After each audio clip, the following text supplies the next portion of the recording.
Yeah, may kukwento lang ako sa inyo. Like. Dabaw! Gra-grabo! Like. Yeah, BTC on top. Ito ang hirap sa kanila, hindi nila makita kung anong nakita ng iba. Tinatanong ako, anong gusto mo? Walang masagot kapag pinili ko ang rap na ko lagot. Ayoko na mag-aral, gusto kong kumanta nang may maisulat pa na mas maganda. Hindi ko magawa ng kwento, maniwala hanggang sumakses to. Ang hirap magdesisyon, utak ko di maayos kung magdesisyon. Kaya to, wala namang kompetisyon.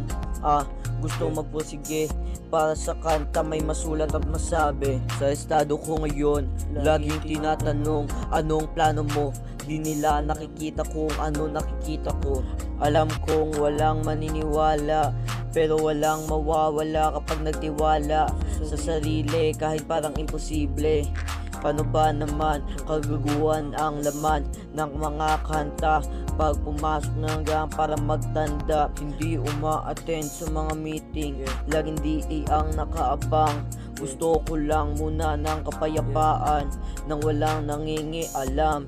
Lagi may sariling mundo, sa mga maingay umiinit ang ulo. Yan ang kwento, lahat ng sinabi ay totoo. Salamat sa mga nakinig. Alam niyo,